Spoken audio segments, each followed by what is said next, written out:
রাসূল করিম সাল্লাল্লাহু আলাইহি ওয়াসাল্লামকে আল্লাহ পাক যে অসংখ্য মুআজিজা, অলৌকিক মিরাকল পাওয়ার দিয়েছেন নবী হিসেবে, তার অন্যতম গুরুত্বপূর্ণ মুআজিজা হলো মেরাজুন নবী সাল্লাল্লাহু আলাইহি ওয়াসাল্লাম। এই জায়গা থেকে মেরাজের সূচনা হয়। সূরাত বনী ইসরাঈলের একটি আয়াত আপনাদের সামনে আমি তিলাওয়াত করেছি। এই সূরাত বনী ইসরাঈলের এই প্রথম আয়াতে আল্লাহ পাক রাসূল করিম সাল্লাল্লাহু আলাইহি ওয়াসাল্লামের মেরাজের রাত্রি বা রজনীতে যেই সফরটুকু হয়েছে, সফরের একটি অধ্যায় শুধুমাত্র তুলে ধরা হয়েছে, যার প্রাথমিক অংশ বাইতুল্লাহ থেকে বাইতুল মাকদাস পর্যন্ত। আর এটাকে কোরআন এবং হাদিসের ভাষায় বলা হয়ে থাকে ইসরা। ইসরা শব্দের অর্থ হলো রাত্রিকালীন ভ্রমণ, যেটাকে সূরাত বনী ইসরাঈলের প্রথম আয়াতে আল্লাহ পাক তুলে ধরেছেন। বলছেন সুবহানা লাযী আসরা বিআবদিহি লাইলাম মিনাল মাসজিদিল হারাম ইলাল মাসজিদিল আকসা। পবিত্র সেই রব, পবিত্র সেই সত্তা, যিনি তার বান্দাকে সশরীরে বাইতুল্লাহ থেকে বাইতুল মাকদাস পর্যন্ত রাত্রিকালীন সময়ে ভ্রমণ করিয়ে নিয়ে গেছেন। আল্লাযী বারাকনা হাওলা, যে বাইতুল মাকদাসের চতুর্দিকে আল্লাহ পাক নানা প্রকৃতির বারকাত দিয়েছেন। সেই বারকাতের মধ্যে অসংখ্য বিষয় রয়েছে। ওই জমি থেকে আল্লাহ পাক অসংখ্য নবী পৃথিবীতে প্রেরণ করেছেন। ওই জমিতে ঐতিহাসিক অনেকগুলো স্মৃতি দৃশ্য আল্লাহ পাক রেখেছেন। ওই জমিতে ফসল ইত্যাদি সব কিছু দিয়ে বারকাত দিয়েছেন। ওই জমির দিকে পৃথিবীর সকল ধর্মের অনুসারীর একটি দৃষ্টি সেখানে রেখেছেন। নানাবিধ দৃষ্টিকোণ থেকে আল্লাহ পাক বলছেন আল্লাযী বারাকনা হাওলা লিনুরিয়াহু মিন আয়াতিনা, যাতে করে আমার প্রিয় হাবিব, যিনি নিজের কওম, নিজের সম্প্রদায়, নিজের গোত্রের লোকের কাছে তাওহীদ এবং রিসালাতের দাওয়াত দিতে গিয়ে নানাবিধ যে নির্যাতন, নানাবিধ জুলুমের শিকার হয়ে ক্লান্ত শ্রান্ত অত্যন্ত ব্যথিত যে অবস্থায় রয়েছেন, তাকে সান্ত্বনা দেওয়ার জন্য, যাতে করে সব কিছু আমি দেখাতে পারি। লিনুরিয়াহু মিন আয়াতিনা ইন্নাহু হুয়াস সামিউল বাসীর। আল্লাহ হচ্ছেন সেই সত্তা, যিনি সব কিছু শুনেন এবং তিনি সব কিছু অবলোকন করেন। ونؤمن به ونتوكل عليه ونعوذ بالله من شرور أنفسنا ومن سيئات أعمالنا. من يهده الله فلا مضل له ومن يضلله فلا هادي له.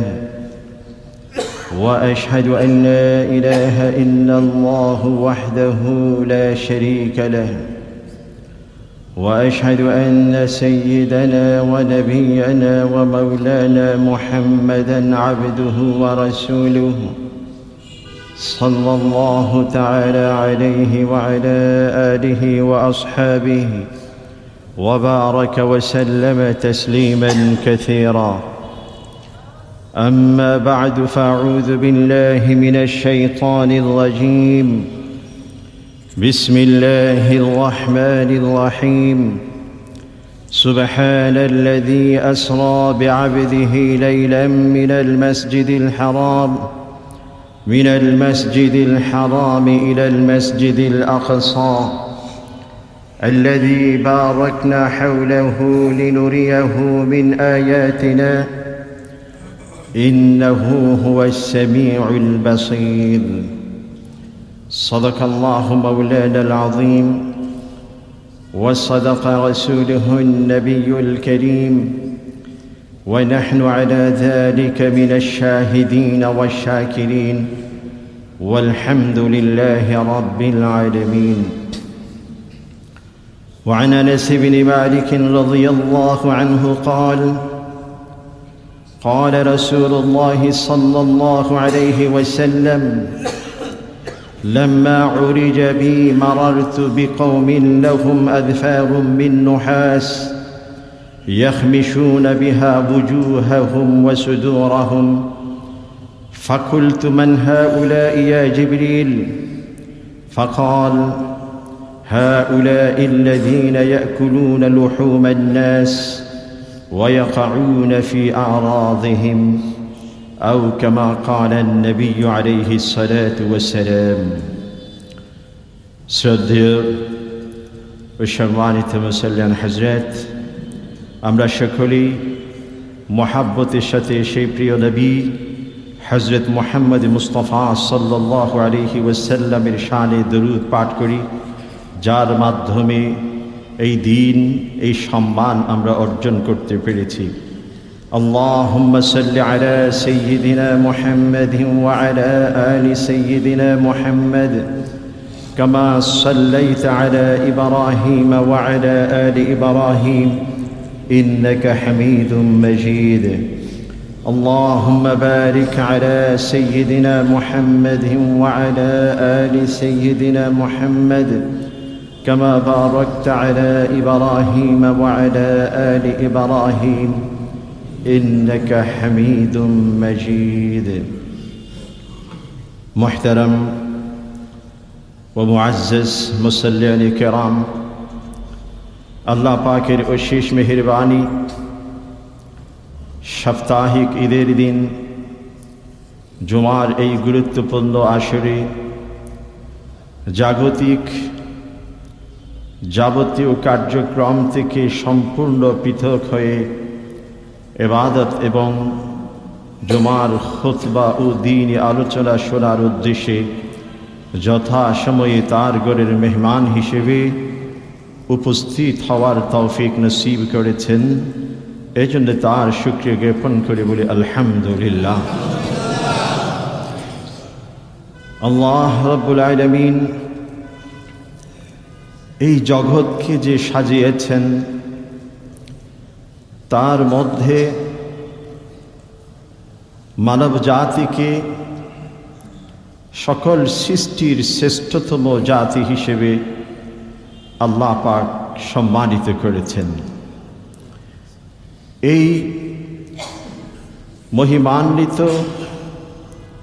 সর্বশ্রেষ্ঠ জাতির পথ প্রদর্শনের জন্যে যুগে যুগে যত নবী আল্লাহ পাক প্রেরণ করেছেন, তার মধ্যে সর্বশ্রেষ্ঠ নবী হিসেবে, সর্বশেষ নবী হিসেবে হযরত মুহাম্মদ মুস্তাফা সাল্লাল্লাহু আলাইহি ওয়াসাল্লামকে নির্বাচন করেছেন।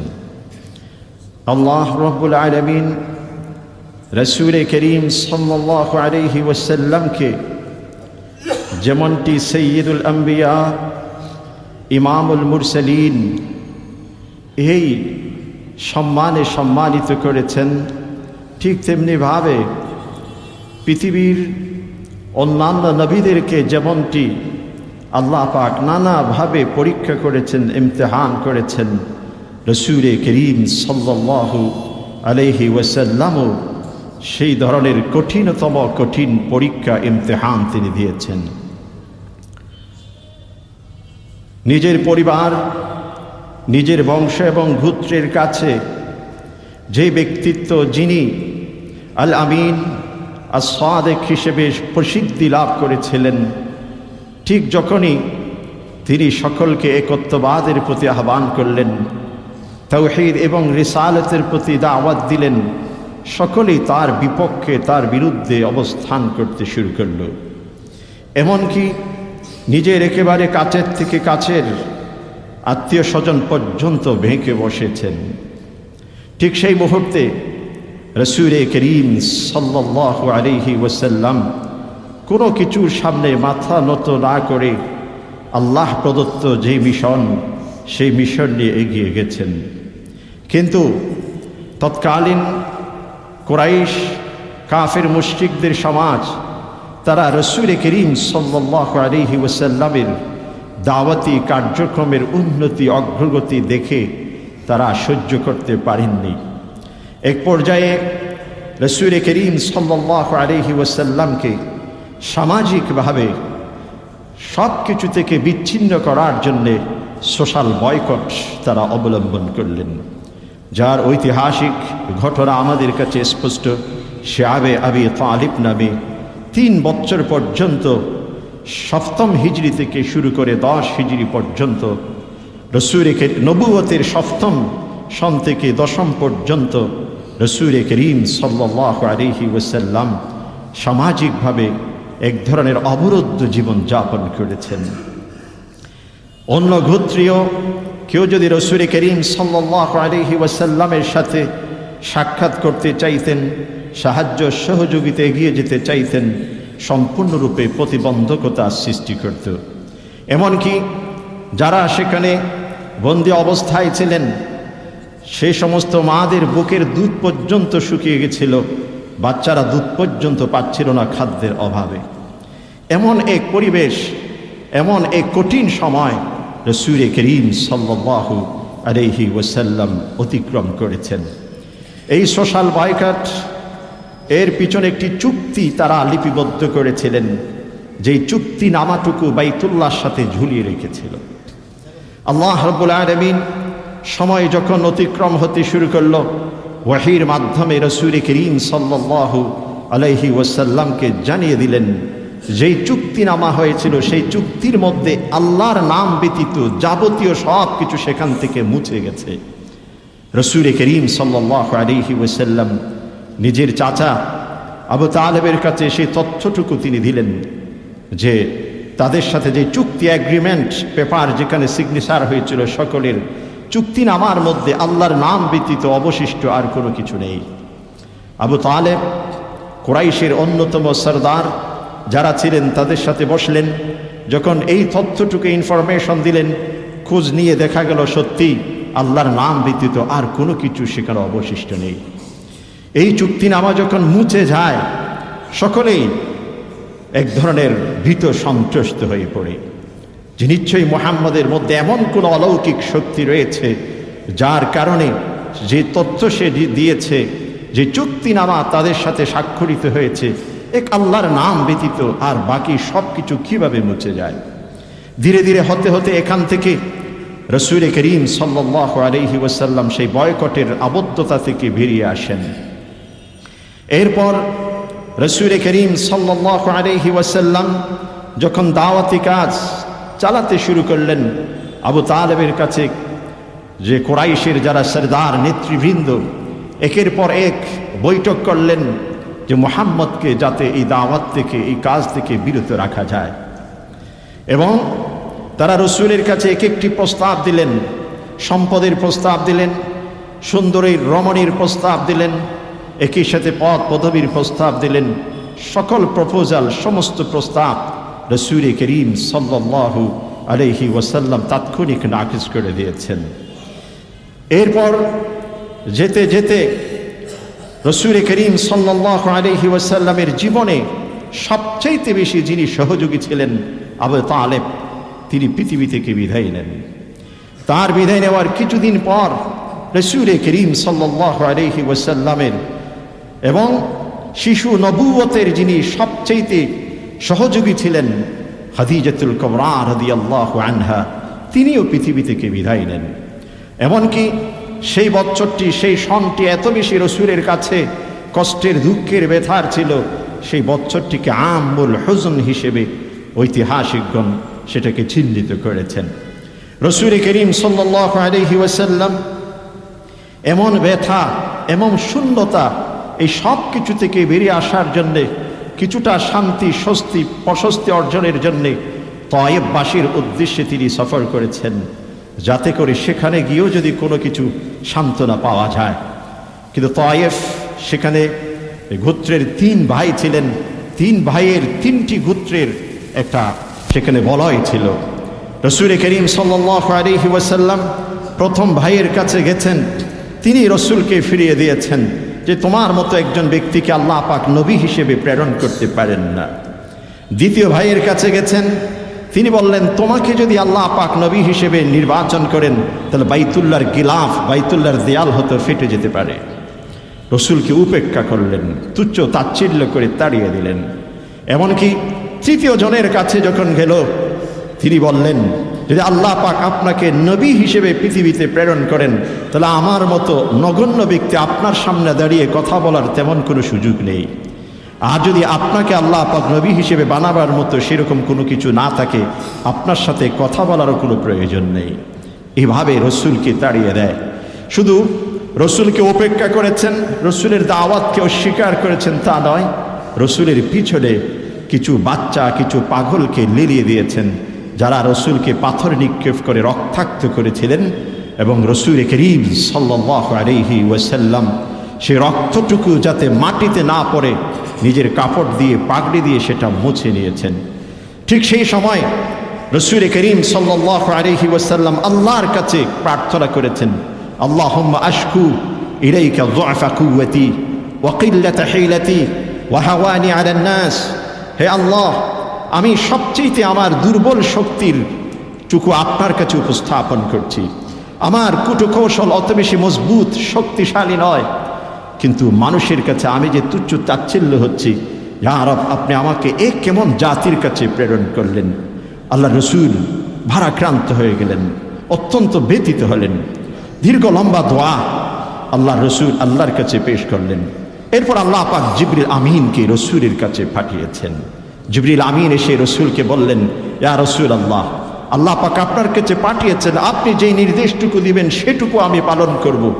আপনি যদি ঠিক এই মুহূর্তে বলেন এই পাহাড়কে তয়েববাসীর উপর আমি তয়েববাসীকে পাহাড় দিয়ে চাপিয়ে দেই, তাদেরকে ধ্বংস করে দেই, তাহলে সেটাও আমি করতে প্রস্তুত, শুধু আপনার নির্দেশটুকুর অপেক্ষা। রসূল করিম সাল্লাল্লাহু আলাইহি ওয়াসাল্লাম জিবরিল আমিনকে না করে দিলেন, বললেন, আল্লাহুম্মা ইহদি কওমি ফাইন্নাহুম লা ইয়ালামুন। হে আল্লাহ, আমার কওমকে আপনি ধ্বংস করেন না।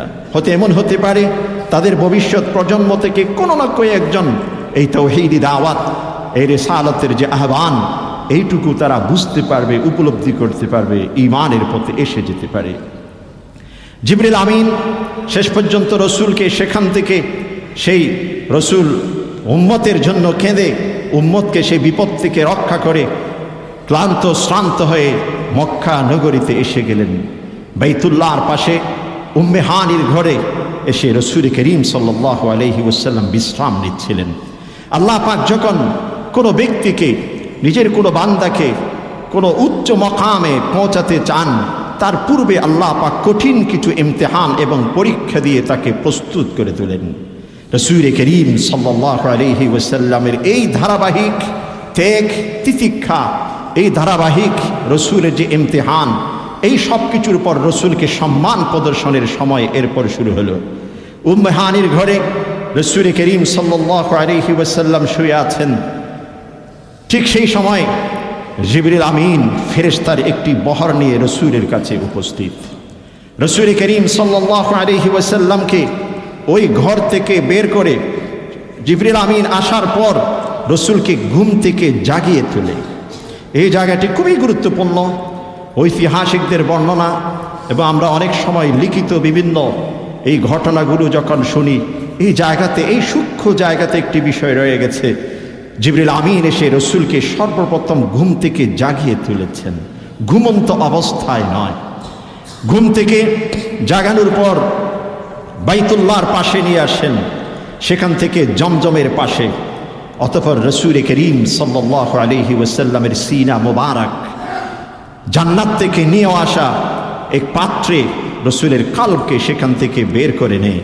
অতঃপর জমজমের পানি দিয়ে সেটাকে পবিত্র করে, সেটাকে তুলে ভালো করে ধুয়ে অতঃপর আবার সেখানে সেট করে দেয়।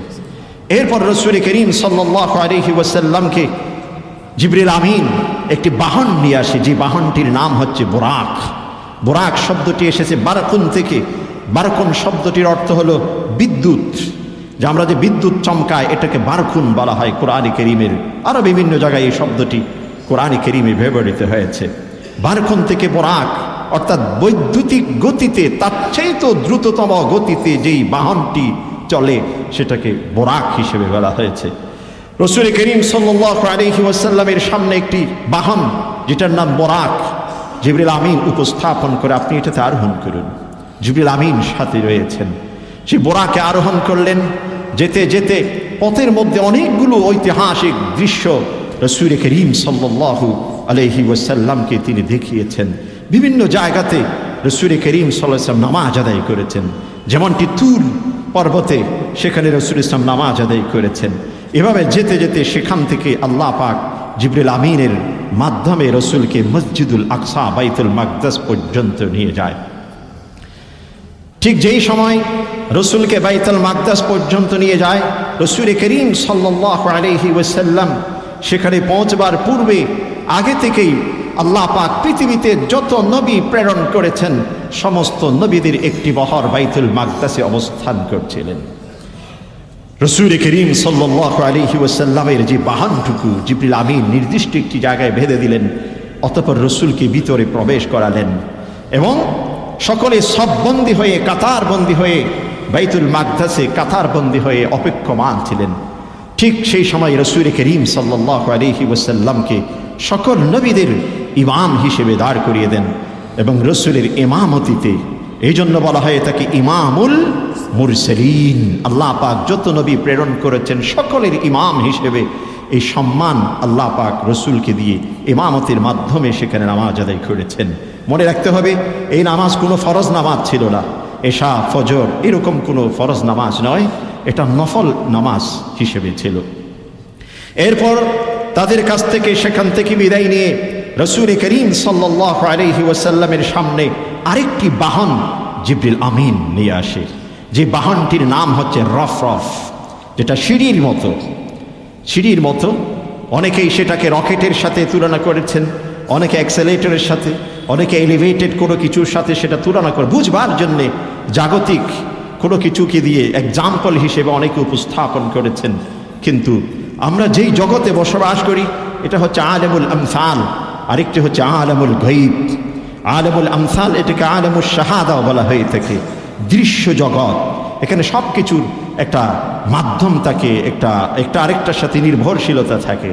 কিন্তু আলেমুল গায়ব অদৃশ্য জগৎ, সেটা আল্লাহ পাক কুদরতি নিজামে সেটাকে পরিচালনা করে।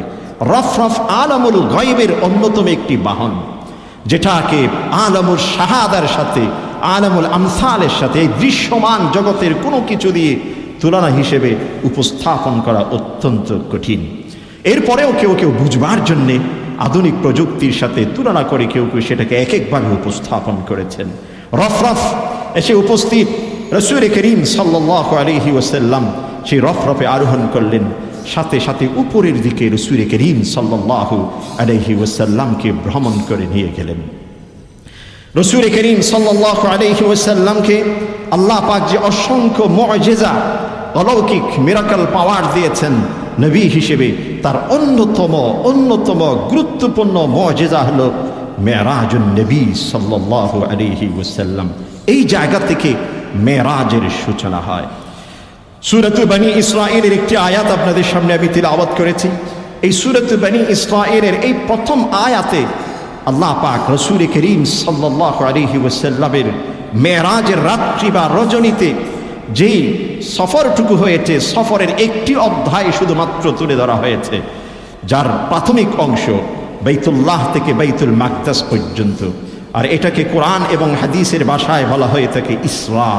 ইসরা শব্দের অর্থ হলো রাত্রিকালীন ভ্রমণ, যেটাকে সূরাত বনী ইসরাঈলের প্রথম আয়াতে আল্লাহ পাক তুলে ধরেছেন। বলছেন সুবহানা লাযী আসরা বিআবদিহি লাইলাম মিনাল মসজিদিল হারাম ইলাল মসজিদিল আকসা।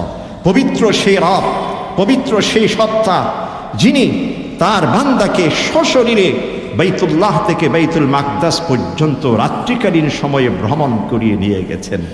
আল্লাযী বারাকনা হাওলা, যেই বাইতুল মাকদাসের চতুর্দিকে আল্লাহ পাক নানা প্রকৃতির বারকাত দিয়েছেন। সেই বারকাতের মধ্যে অসংখ্য বিষয় রয়েছে। ওই জমি থেকে আল্লাহ পাক অসংখ্য নবী পৃথিবীতে প্রেরণ করেছেন। ওই জমিতে ঐতিহাসিক অনেকগুলো স্মৃতি দৃশ্য আল্লাহ পাক রেখেছেন। ওই জমিতে ফসল ইত্যাদি সব কিছু দিয়ে বারকাত দিয়েছেন। ওই জমির দিকে পৃথিবীর সকল ধর্মের অনুসারীর একটি দৃষ্টি সেখানে রেখেছেন।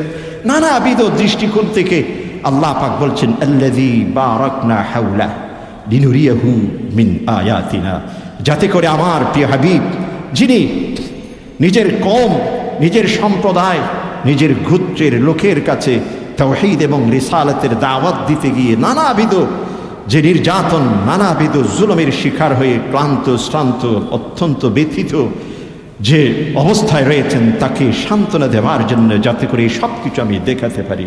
লিনুরিয়াহু মিন আয়াতিনা ইন্নাহু হুয়াস সামিউল বাসীর। আল্লাহ হচ্ছেন সেই সত্তা যিনি সব কিছু শুনেন এবং তিনি সব কিছু অবলোকন করেন। আমরা অনেক সময় মনে করি যে আল্লাহর কাছে এত কান্নাকাটি করি, এত কিছু আমরা আল্লাহর কাছে প্রার্থনা করি, রাতের গভীরে, দিনের দ্বিপ্রহরে, সকাল সন্ধ্যা আল্লাহর কাছে হাত তুলে বলি রব্বানা রব্বি আল্লাহুম্মা, এই শব্দ দিয়ে আল্লাহকে আহ্বান করি, ডাকি, কিন্তু আল্লাহ হয়তো শুনেন না। আল্লাহ বলছেন সামি হুয়া সামি, তিনি শুনেন। আমাদের অনেক কিছু ঘটনা ঘটে, আমাদের কাছে মনে হয় এমন কঠিন, এমন নিষ্ঠুরতম ঘটনা, এটা কি আল্লাহ পাক দেখেন না? আল্লাহ বলছেন আল বাসির, আমি সব কিছু দেখি। এরপরেও কেন আল্লাহ পাক ধৈর্য ধারণ করেন, সেটাও আল্লাহ পাক বলেছেন ওয়াকার আল্লাহু আলিমান হালিমা, তিনি জানেন, জানার পর তিনি সব কিছুকে সয়ে নেন। সয়ে নেওয়া এটা হচ্ছে একমাত্র রবের বৈশিষ্ট্য, মানুষের পক্ষে ওইটুকু সম্ভব নয়। আল্লাহ পাক সব কিছু ইমতিহানের জন্যেই এই সব কিছু রেখেছেন। এই পর্যন্ত হলো ইসরা, এখান থেকে রফ থেকে শুরু হলো মেরাজ। মেরাজ শব্দ হচ্ছে উরুজ থেকে, উরুজ শব্দের অর্থ হচ্ছে ঊর্ধ্বগামী কোনো যাত্রাকে বলা হয়। মেরাজ একটি বাহনের মাধ্যমে উপরের দিকে সফর শুরু হলো। জিবরিল আমিন রসুলকে নিয়ে যেতে যেতে প্রথম আসমান পর্যন্ত পৌঁছলেন। প্রথম আসমান, সেখানে ফেরেশতাদের পাহারা রয়েছে।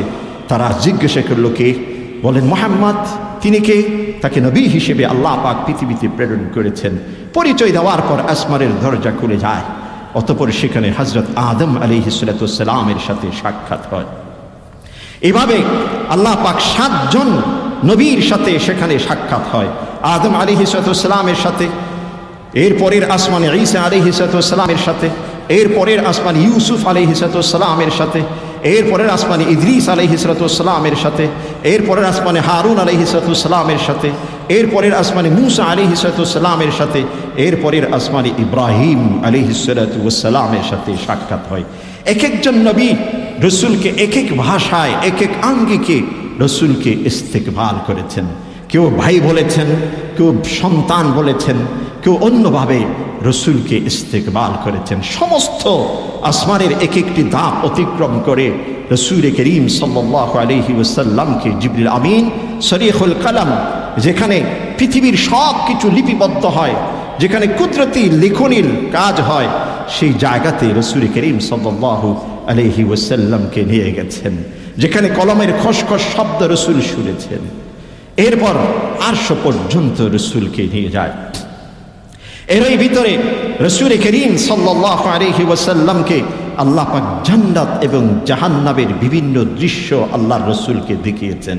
উম্মতের শেষ পরিণাম কি হতে পারে, বা এই জগতের যত মানুষকে আল্লাহ পাক পৃথিবীতে পাঠিয়েছেন, এর পিছনে যে একটি লক্ষ্য আছে, ডেস্টিনেশন, একটি এইম রয়েছে, সেই ডেস্টিনেশনটি কোথায়, তাদের সফলতা, তাদের ব্যর্থতা, এটার কি কি রয়েছে, এই সব কিছুর দৃশ্যপট হিসেবে জান্নাত এবং জাহান্নামের এক একটি দৃশ্য রসুলকে দেখিয়ে দেয়।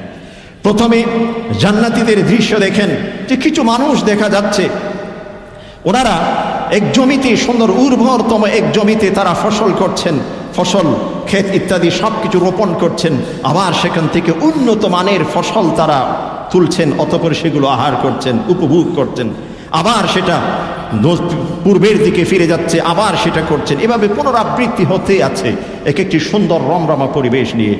রসুল করিম সাল্লাল্লাহু আলাইহি ওয়াসাল্লাম জিবরিল আমিনকে জিজ্ঞাসা করলেন, এরা কারা, এদের এই দৃশ্যের পিছনে রহস্য কি?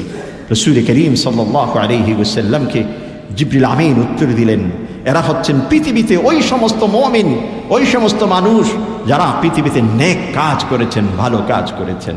তাদের নেক আমল, তাদের এক একটি ভালো কাজ, এটা একটি ফসলের মতো, আর এই ফসলটুকুর ফলাফল তারা পৃথিবীর শেষ দিকে এসে তাদের যখন চূড়ান্ত ফলাফল হিসেবে এখান থেকে তারা অর্জন করবে, জান্নাতের এক একটি বিষয় এখান থেকে তারা অর্জন করবে। এরপর রসুল করিম সাল্লাল্লাহু আলাইহি ওয়াসাল্লামকে কঠিনতম যারা জাহান্নামী হবে তাদের এক একটি দৃশ্য রসুলের সামনে তুলে ধরেছেন।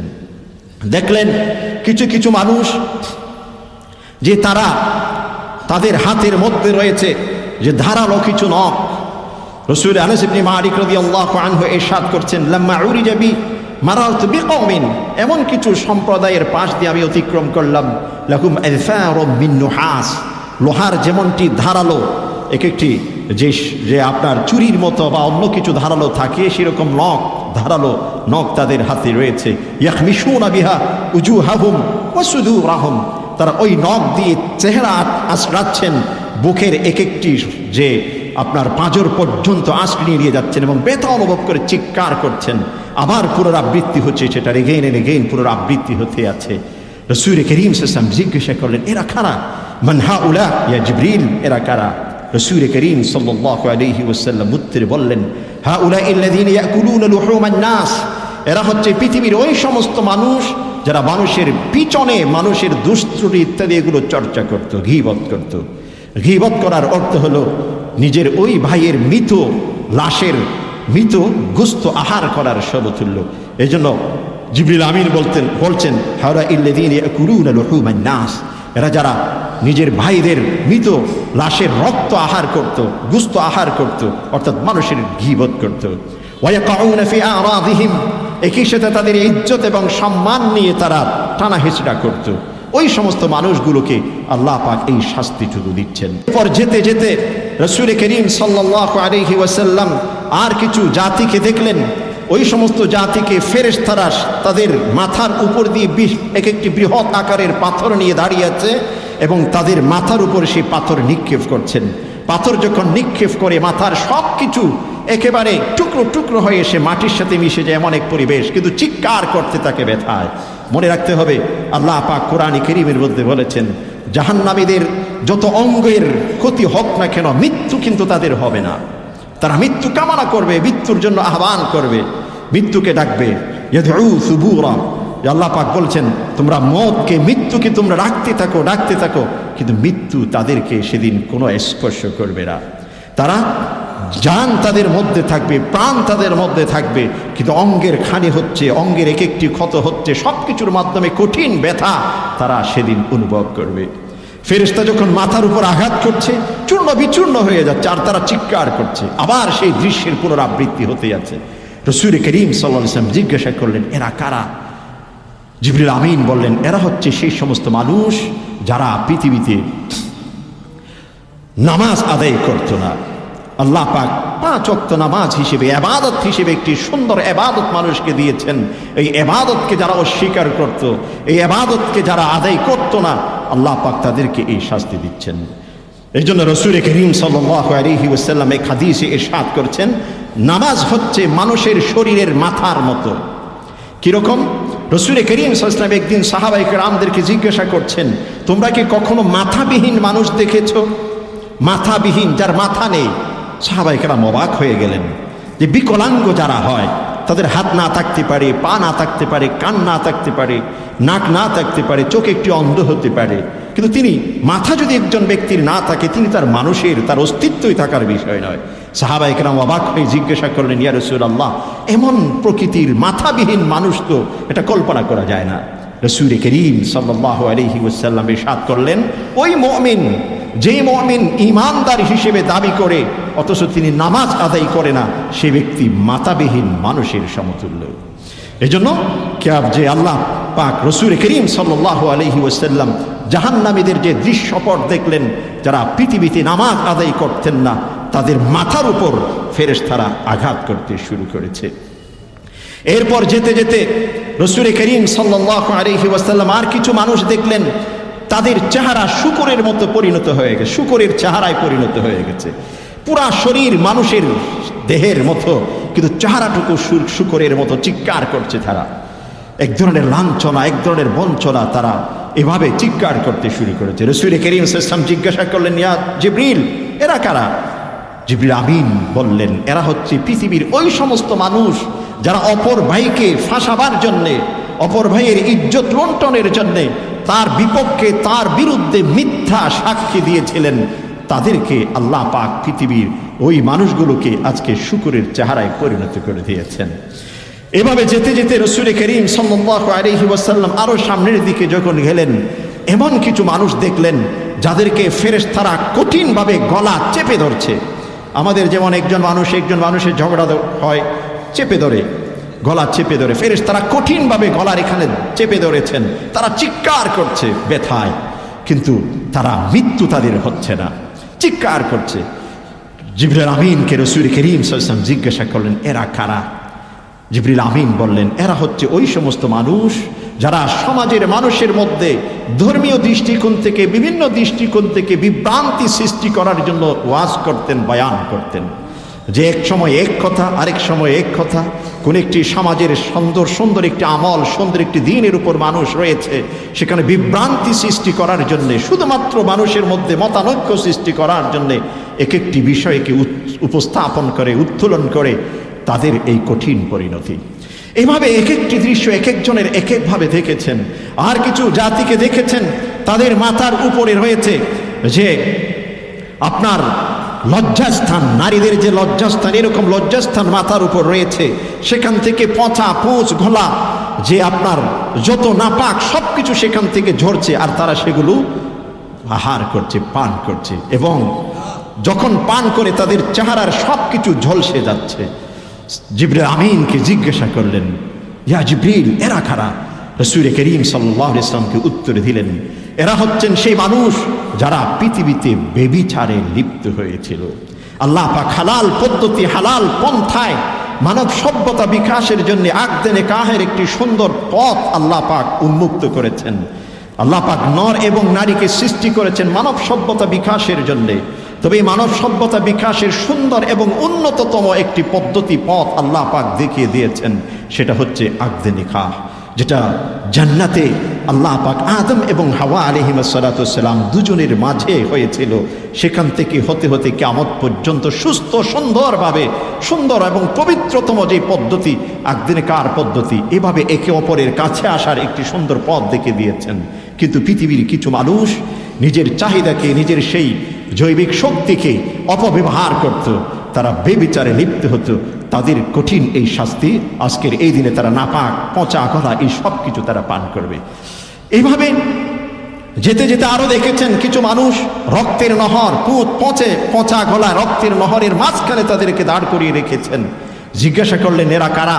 ফিরে আসতে চায়, কিন্তু দূর থেকে পাথর নিক্ষেপ করা হয়।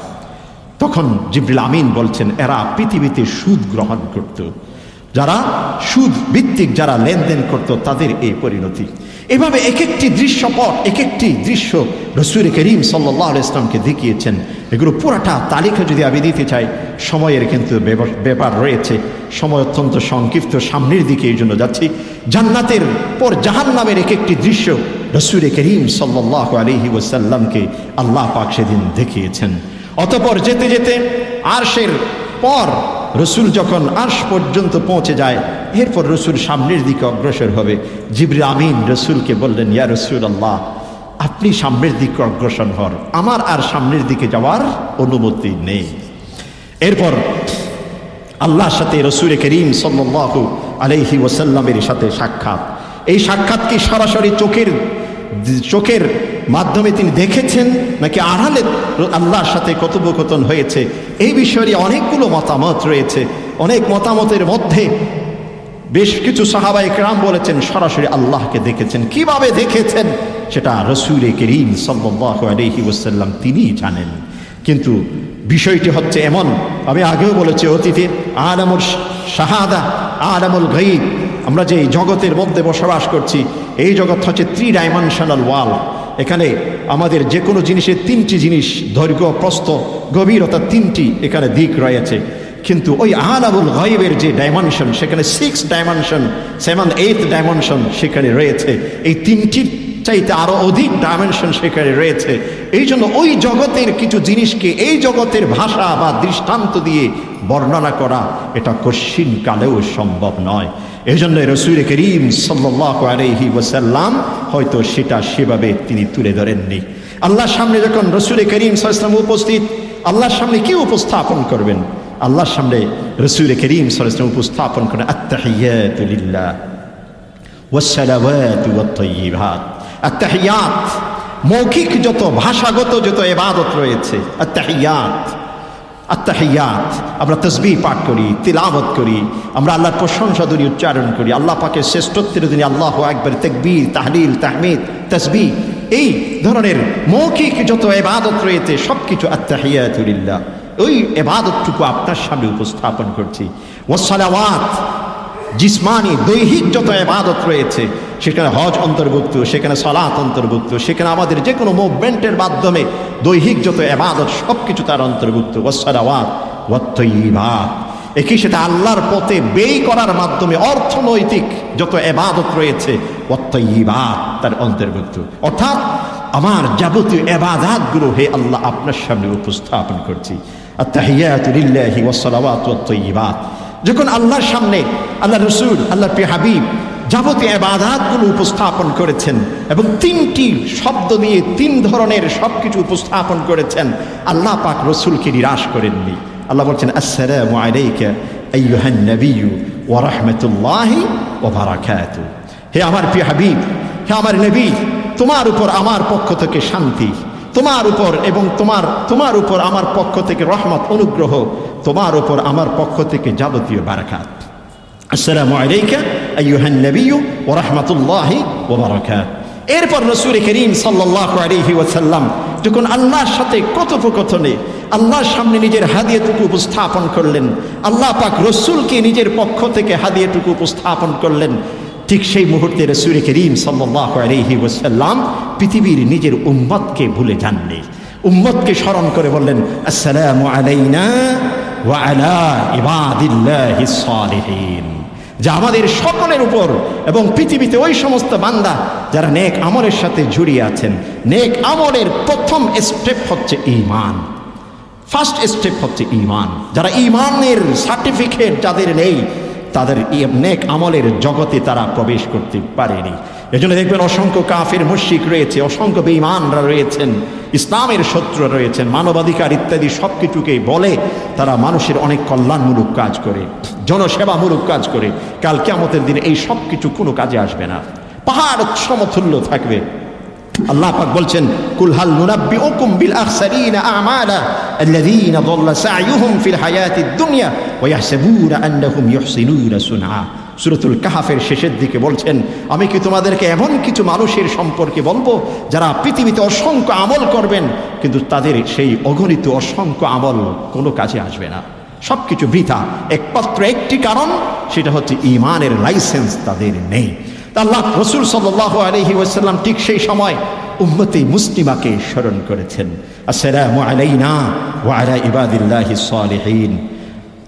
এরপর রসুল করিম সাল্লাল্লাহু আলাইহি ওয়াসাল্লামের পক্ষ থেকে হাদিয়া, আল্লাহর পক্ষ থেকে রসুলকে সম্মাননা, আল্লাহর রসুল উম্মতকে নিয়ে উম্মতের জন্য শান্তি এবং বারকাতের যাবতীয় দোয়া।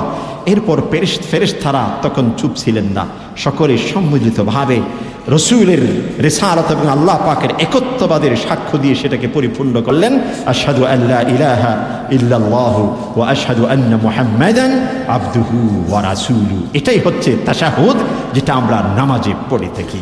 এই জন্যই ওখান থেকে আসার সময় রসুল করিম সাল্লাল্লাহু আলাইহি ওয়াসাল্লাম উম্মতের জন্য একটি গুরুত্বপূর্ণ আল্লাহর পক্ষ থেকে উপহার নিয়ে এসেছেন, সেটা হচ্ছে নামাজ, সেটা হচ্ছে সালাত, যার সম্পর্কে আল্লাহ পাক বলেছেন আকিমুস সালাত, তোমরা নামাজ প্রতিষ্ঠা করো।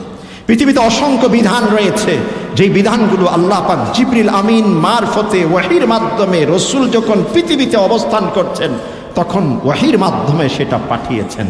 একমাত্র একটি ইবাদত সালাত, রসুল যখন আল্লাহর কাছে সরাসরি মিলিত হয়েছেন ঠিক সেই জায়গাতে আসমানে যখন গেছেন, সেই আসমানে থাকা অবস্থায় রসুলকে যে ইবাদতটুকু দিয়েছেন সেই ইবাদতের নাম হচ্ছে সালাত। আর এই ইবাদতটুকু যখন আসমানে যেখানে মেরাজে রসুল গিয়েছেন সেখানে দিয়েছেন, এই জন্য বলা হয়ে থাকে আসসালাতু মিরাজুল মুমিনিন।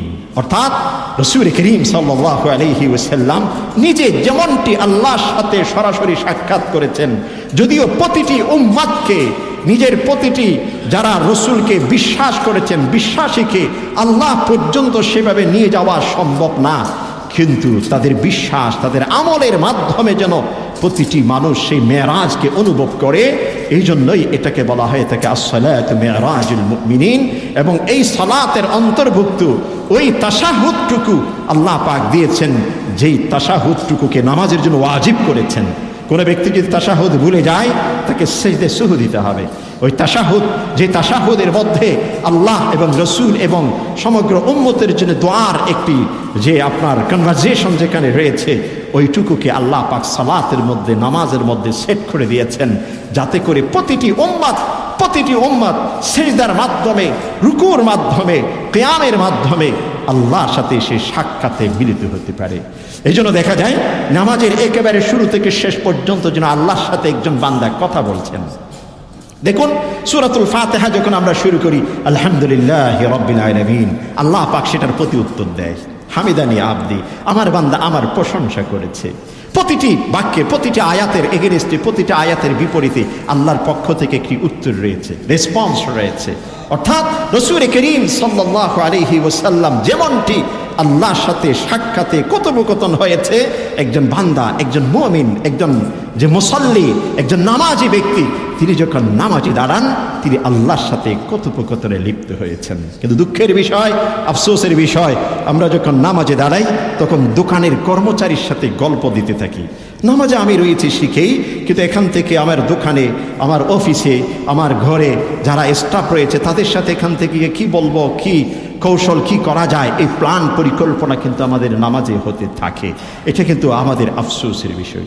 এজন্য নামাজের জন্য গুরুত্বপূর্ণ বিষয় হচ্ছে নামাজের পূর্বে এমনভাবে প্রস্তুতি, এমনভাবে প্রিপারেশন গ্রহণ করা যাতে নামাজে যখন একজন ব্যক্তি দাঁড়ায় পৃথিবীর অন্য কোনো কিছু তার স্মরণে, তার মেমোরিতে আর যেন কাজ না করে। এটার জন্য প্রয়োজন একাগ্রতার সাথে ওযু, এটার জন্য প্রয়োজন ওযুর পরে তাহিয়াতুল ওযু, এটার জন্য প্রয়োজন তাহিয়াতুল ওযুর পরে মসজিদে প্রবেশ করে তাহিয়াতুল মসজিদ, এটার জন্য প্রয়োজন নামাজের পূর্বে যদি কোনো মাসনুন থাকে, সুন্নাত থাকে, সেইটা জায়েদা না মুআক্কাদা না ওয়াজিব, এই তর্কে বিতর্কের দিকে নয়, আমার ফরজের জন্য প্রস্তুতি নিতে হবে, এটাই হচ্ছে গুরুত্বপূর্ণ।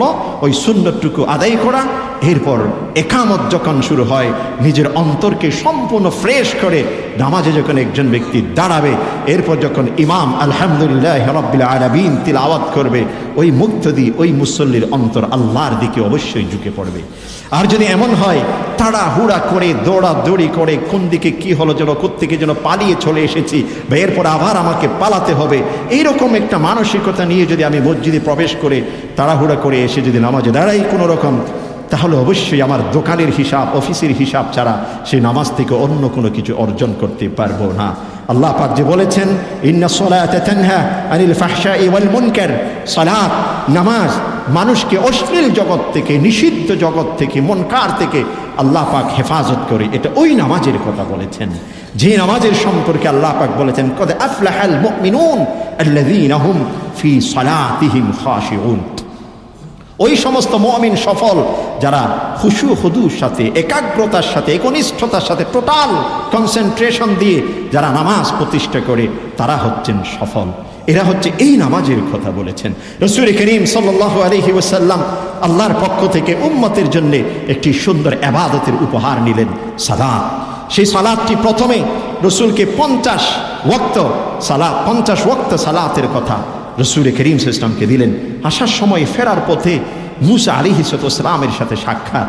মুসা আলাইহিস সালাম বনি ইসরাঈলের নবী, উম্মতের মাধ্যমে, ইহুদিদের মাধ্যমে সবচেয়ে বেশি প্রশ্নের যিনি সম্মুখীন হয়েছেন, এই জন্য সেই অভিজ্ঞতা, সেই এক্সপিরিয়েন্স মুসা আলাইহিস সালামের বেশি।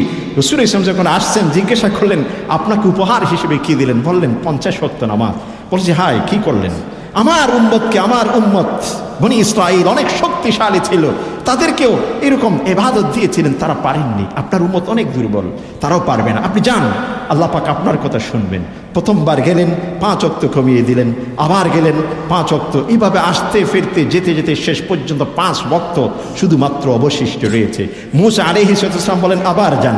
রাসূল করিম সাল্লাল্লাহু আলাইহি ওয়াসাল্লাম বললেন যে আমার শরম করছে, আমি যেতে পারবো না। আর তাছাড়া আমি যদি এরপরও যাই তাহলে আমার উম্মত যে আল্লাহর সাথে কথোপকথনে লিপ্ত হবে, আমার উম্মতের জন্য সুযোগটুকুই তো আর বাকি থাকবে না। এই জন্য রাসূল করিম সাল্লাল্লাহু আলাইহি ওয়াসাল্লাম আর যাননি। যেহেতু যাননি, আল্লাহ পাক বলছেন আমার ওয়াদা যেটা, আমার প্রতিশ্রুতি সেটাকে টলানোর কোনো সুযোগ নেই। আমি যেহেতু প্রথমবার 50 ওয়াক্ত নামাজ ফরজ করেছি, বাকিটুকু অবকাশ দিয়েছি, সুযোগ করে দিয়েছি, তোমাদের জন্য ডিসকাউন্ট হিসেবে সেটা আমি দিয়ে দিয়েছি। বাকি 45 ওয়াক্ত যদিও কমিয়ে দিয়েছি, 5 ওয়াক্ত যদি কোনো ব্যক্তি একাগ্রতার সাথে আদায় করে 50 ওয়াক্তের সওয়াব আমার বান্দাকে আমি দান করব। এটাই হচ্ছে সালাত। মেরাজের সবচেয়ে গুরুত্বপূর্ণ উম্মতের উপহার হচ্ছে সালাত। আমরা মেরাজের আজকে 26শে রজব অতিক্রম আমরা করতে যাচ্ছি। আগামীকাল 27শে রজব, যেই ইসরা হয়েছিল, যেটা সূচনাতে বলেছিলাম উম্মাহানির ঘর থেকে। অনেক ঐতিহাসিকরা বলেছেন 27শে রজবের রাত্রি হয়তো এটা হয়েছেন, অনেকে ভিন্ন তারিখের কথা বলেছেন। যেটাই হোক না কেন, তারিখ আমাদের উদ্দেশ্য নয়, ঘটনা এবং ঘটনা থেকে শিক্ষা বা আমরা কি পেয়েছি এটা হচ্ছে আমাদের লক্ষ্য। অতএব যে 27শে রজব অতিক্রম হচ্ছে, 26শে রজব অতিক্রম হচ্ছে, মেরাজের এই সময় যখন আসে আমরা অনেক মাহফিল, অনেক সেমিনার, অনেক কিছু আমরা করি, কিন্তু মেরাজের যে গুরুত্ব, মেরাজের গুরুত্ব যে কারণে মেরাজ থেকে যে উপহারটুকু আমাদের জন্য নিয়ে এসেছেন, সেই সালাত সম্পর্কে আমরা অবহেলিত। যদি আমরা সালাত সম্পর্কে সচেতন হতে পারি তাহলেই বোঝা যাবে মেরাজ সার্থক। একই সাথে শেষের দিকে সময় আমি আরেকটা বিষয় আপনাদের দৃষ্টি আকর্ষণ করব। অনেকেই মেসেজ দিয়েছেন, ফোন করেছেন যে হুজুর মেরাজের রাত্রির ইবাদত কি, কত রাকাত নামাজ পড়তে হবে, কয়টা রোজা রাখতে হবে। মনে রাখতে হবে রাসূল করিম সাল্লাল্লাহু আলাইহি ওয়াসাল্লাম পরিষ্কার রাসূলের জীবদ্দশায়, মেরাজ তো হয়েছে রাসূলের জীবনে, রাসূলের জীবনে, মাক্কি জীবনে, মাদানী জীবনের অবশিষ্ট সময় অতিক্রম করেছেন। রাসূলের জীবদ্দশায় মেরাজকে কেন্দ্র করে কোনো সিয়াম সাধনা সেরকম সাহাবায়ে কেরামদের মধ্যে মেরাজকে কেন্দ্র করে, এটা মেরাজের রোজা, সবে মেরাজের রোজা, এই হিসাবে কোনো রোজা রাসূল করিম সাল্লাল্লাহু আলাইহি ওয়াসাল্লাম রাখেননি, সাহাবায়ে কেরামও রাখেননি, তাবিঈনরাও সেটা রাখেননি। একই সাথে মেরাজকে কেন্দ্র করে 2 রাকাত 4 রাকাত এই ধরনের কোনো নামাজ রাসূল করিম সাল্লাল্লাহু আলাইহি ওয়াসাল্লাম তিনি পড়েননি, সাহাবায়ে কেরামও সেটা পড়েননি। তার অর্থ এই নয় ওই দিনে ওই রাত্রিতে রোজা বা অন্য ইবাদত করা যাবে না এমন নয়। মেরাজের রোজা, মেরাজের নামাজ নামে করা যাবে না। আপনি সেই রাত সারা রাতে ইবাদত করেন, আপনি সেই দিন, সেই মাস, রজব মাস, অনেকে রজব মাসের পুরাটা মাস পর্যন্ত রোজা রাখে। আমাদের অনেক আল্লাহওয়ালারা রয়েছেন, আমাদের এখানেও আলহামদুলিল্লাহ আছেন অনেকেই, যাদের কারণে, যাদের বদৌলতে পৃথিবী এখনো ঠিকই আছে, যাদের বদৌলতে আমরা স্বাচ্ছন্দ্যের সাথে যেইটুকুতে আছি আলহামদুলিল্লাহ আমরা জীবন অতিক্রম করতে পারছি। রজবে অনেকেই পুরাটা রোজা রাখে, 27 রজব, 26 রজব এই বিবেচনা অনেকে করেন না। অতএব আমি রোজা রাখতে পারি, আমি সারা রাত জেগে ইবাদত করতে পারি, যদি আমি সেখানে টেক লাগিয়ে দেই এটা মেরাজের রোজা, এটা মেরাজের নামাজ, এটা হবে বিদআত, এটা হবে রাসূলের সুন্নাহর উপর অতিরঞ্জিত করা। নিয়ত অত্যন্ত গুরুত্বপূর্ণ, এই নিয়ত করা যাবে না। গরু জবাই করছি, কাজ কিন্তু একটা, বিসমিল্লাহ বললে সেটা হালাল হচ্ছে। বিসমিল্লাহ কোনো মূর্তির নামে, অন্য কোনো নামে যদি সেটা জবাই করছি, কাজ কিন্তু একটা, মুখের শব্দ, নিয়ত যদি ব্যতিক্রম হয়ে যায় সম্পূর্ণ হারাম হয়ে যাচ্ছে। ঠিক সালাত আমি আদায় করব সারা রাত জেগে, তিলাওয়াত, জিকির, আজকার সব কিছু আমি করব, সিয়াম সাধনা আমি করতে পারি, কিন্তু মেরাজের নামে টেক লাগিয়ে আমি সেটাকে, দুটো ভালো জিনিস, তার অর্থ মেরাজকে আমি কলুষিত করছি, মেরাজকে ছোট করে খাটো করে দেখছি এমন নয়, যেটা যেইটুকু এটা ওইটুকু রাখতে হবে। ইন্নাল্লাহা লা ইউহিব্বুল মু'তাদিন, আল্লাহ পাক যারা সীমা লঙ্ঘন করেন তাদেরকে কখনো ভালোবাসেন না। এভাবে মেরাজের আরো দীর্ঘ অনেক ঘটনা রয়েছে। সূরাতুল বনী ইসরাঈলের মধ্যে 15টি শিক্ষা মেরাজ থেকে আল্লাহ পাক উম্মতে মুহাম্মদীর জন্য দিয়েছেন, যেটা আমরা অতীতেও আলোচনা করেছি। আমরা বিভিন্ন পত্র পত্রিকায় সে সম্পর্কে দেখি, বিভিন্ন বই রয়েছে, কিতাব রয়েছে, সেগুলো দেখতে পাই। আর রাহিকুল মাহতুম একটি সিরতের গ্রন্থ, অথবা সিরতে ইবনে হিশাম, অথবা আপনার সিরতে মুস্তাফা ইদ্রিস কান্ধলভি, ওনার এই সিরতের মধ্যে মেরাজের ঘটনা বর্ণনা রয়েছে। সিরতে যে ইদ্রিস কান্ধলভির সিরতের মধ্যে বুখারীর যে সিরিয়াল, সেই আলোকেই অনেকগুলো জিনিস সেখানে বর্ণিত হয়েছে। আমাদের একটু সময় অতিক্রম করে সেখান থেকে এই জিনিসগুলো আমরা স্টাডি করতে পারি, নিজের পরিবারের সন্তান সন্ততি, পরিবার পরিজনের সাথে বসে, বন্ধু বান্ধবের সাথে বসে পর্যালোচনা করতে পারি। আল্লাহ বলছেন ওয়াযাক্কিরহুম বিআইয়ামিল্লাহ, হে আমার প্রিয় হাবিব, তাদেরকে তুমি আমার সৃষ্টি জগতের নিজামের মধ্যে এক একটি দিন যা আমি দিয়েছি শিক্ষামূলক, সেগুলো তোমরা আলোচনা পর্যালোচনা করো এবং নিজের ঈমানকে মজবুত করো। আল্লাহ রাব্বুল আলামিন আমাদের সকলকে মেরাজের এই গুরুত্বপূর্ণ সময়ে মেরাজের অন্তর্নিহিত যত শিক্ষা, যত উপহার রয়েছে, এই সব কিছুকে অনুধাবন করে, উপলব্ধি করে সেই আলোকে আমাদের জীবন সাজাবার তৌফিক নসিব করুন। আমিন ইয়া রাব্বাল আলামিন। ওয়া আখিরু দাওয়ানা আলহামদুলিল্লাহি রাব্বিল আলামিন। ওয়াসসালামু আলাইকুম ওয়া রাহমাতুল্লাহ।